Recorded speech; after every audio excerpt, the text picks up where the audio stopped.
Tampa Bay Buccaneers. Tampa played terribly the first half yesterday, down 17 to the Falcons after 2 quarters. But as we all know, Brady can mount a comeback. And also, as we know, Falcons will totally allow one.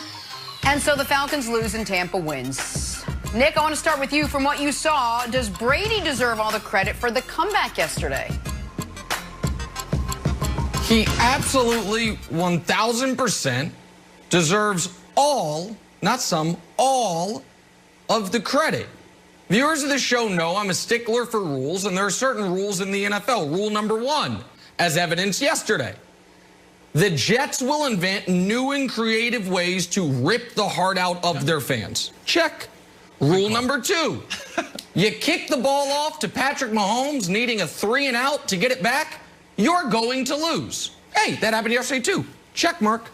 And rule number 3, if Tom Brady's team wins, he gets all of the credit.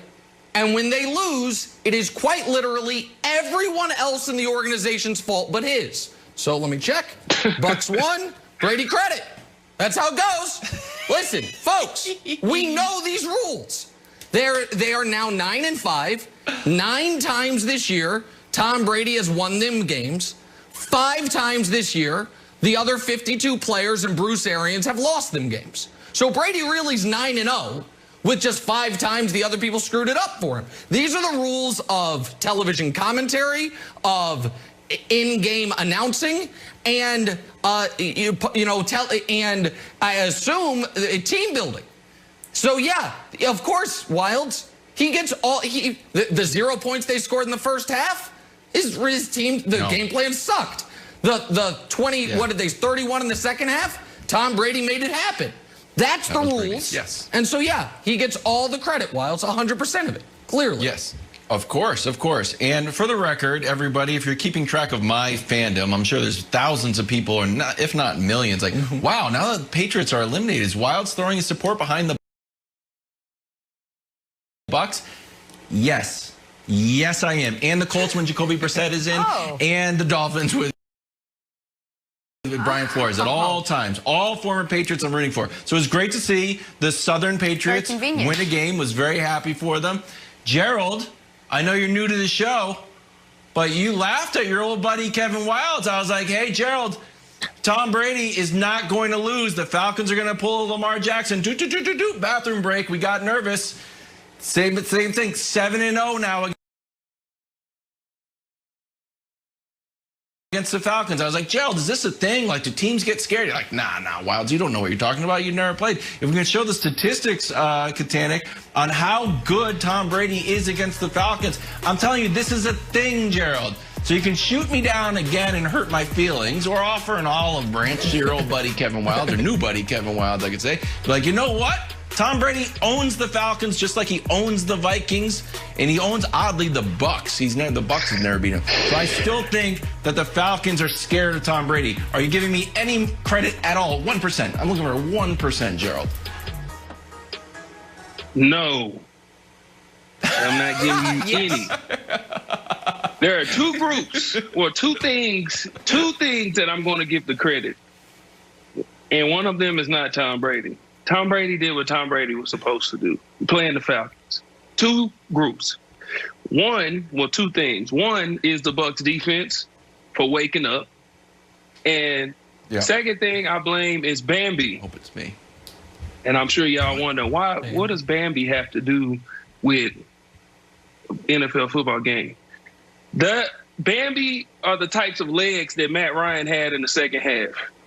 He had Bambi legs in the second half. He got back to those noodle legs where he gets nervous, he gets scared, and starts shaking, and that's Matt Ryan.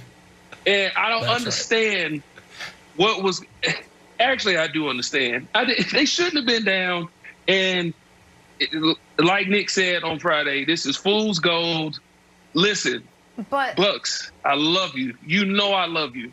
But if I'm going to say we because I'm still a Bucs fan. If we play like this in the playoffs, it's going to get ugly. You cannot go down 17-0 in the playoffs. It's not going to work. We got to do better than that. But Nick, can I ask you something? Should we be concerned and worried about them, like Gerald says, for what we saw in the first half, or should we be encouraged that a couple of tweaks in the locker room for halftime and suddenly they look like a completely different team? Like, what do you take away from that with this team? I take away that this season for the Bucs, not to be self-congratulatory, but let me congratulate myself, is going to go exactly to a T how I said it was going to go after they lost to the Chiefs. Get the bye week, regroup, win 4 straight to end the year, be the darling hot team that could cause some damage, only to get beat in the first round of the playoffs. Whether they play Seattle, whether they play the Rams, or even if they play the Washington football team, this Bucs team is not going to be able to do what they did against Atlanta. They are 9-5. They are 2 amazing, and to their credit, amazing second-half comebacks away from being 7-7. Who did those second-half comebacks come against? The Chargers, who are awful, and the Falcons, who are a touch better than awful. And so I get it. Everyone's going to say, oh, this team's dangerous. This team is who they've always been. If you can't get a pass rush, their offense is going to click into gear. I'm shocked they scored 0 in the first half. I thought they would run away from the Falcons in this game. And when they play them in Week 17, they probably will run away from them. And Wilds, when they play the Lions next week, they'll crush the Lions. But that doesn't mean they can beat good teams. But Wilds, I've got to say something to you, buddy. And today's supposed to be your day. You picked the Jets to beat the Rams. And I haven't wanted to be mean to you because you got that right and your Patriots finally died. But you made a big show of, I am not the type of Patriot fan that is now all of a sudden a Bucs fan. I'm not rooting for them. I have no allegiance to them. This all happened. And now, the moment your team is out, you're like, hey, guess what? Guess who I'm a fan of? The Bucs. The hell happened, buddy? What happened? No. And the Dolphins, because the Patriots are like Saturday Night Live. You can come up in the Patriots organization and then you can leave and you still root for them. I think Lorne Michaels is still like, wow, good for Kristen Wiig. Oh, hey, good for Eddie Murphy. Good for who else left? It got Adam Sandler. Chris Good Rock. for you. I'm not going to sit there and be like, I don't like Adam Sandler movies if I'm Lorne Michaels. I'll just be happy for everybody. And also, because Gerald just joined the show, I'm like, and Gerald says he's still on the Bucs, then I'm going to root for the Bucs too. I'm going to root for Tom Brady. I think the world's a nicer place. Can I jump in, Gerald? I think you're as worried about the Bucs as I am. No. Go ahead, Gerald. I grew up a Bucs fan. That hand. I got drafted to the Bucs. I put in pain for the Bucs for 9 years. I can do that. You cannot do that. And you disrespected the Bucs because you called them the Patriots of the South, or what'd you call them?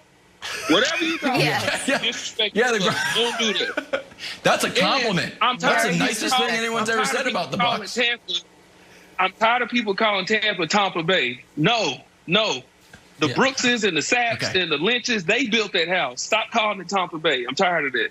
Okay. Sorry. And the McCoys. Let's not forget, the McCoys built it as well. Gerald and LaShawn, his cousin, who's currently on the roster. Let me ask you a quick question, Gerald. As someone who grew up a Bucs fan, who's one of the greatest players in franchise history, do you think my concerns are valid? That this is a team whose offense is going to look great against non-playoff level competition, but if you play a team with a pass rush, they're going to give them massive trouble? Yeah, I believe you saying I haven't heard you tell a lie yet. You're telling the truth. That's what I'm saying. Yesterday, I don't want the fans to be fooled by what they seen yesterday. And I love those guys, but that is not going to win in the playoffs. It's not going to win. They did the same things that they've been doing, starting slow, and the things that they got away with yesterday is not going to work against a playoff team. It's not going to work. So they got to figure this thing out. They better figure it out, or, like you said, they're going to win out and then lose in the first round. I don't want that to happen. I'm truly a Bucs fan, but if they play with this formula, that's what's going to happen. I want Two Bucs Gerald fans right McCoy. here. That's what I'm rooting for to happen. Dressing for the occasion of hanging out with us. We love your insight. Thank you so much for hanging out with us today. We got to change gears now. Kyler Murray squeaking out the win against Jalen Hurts. But which young quarterback was more impressive? Mike Vick joins the conversation next. First things first.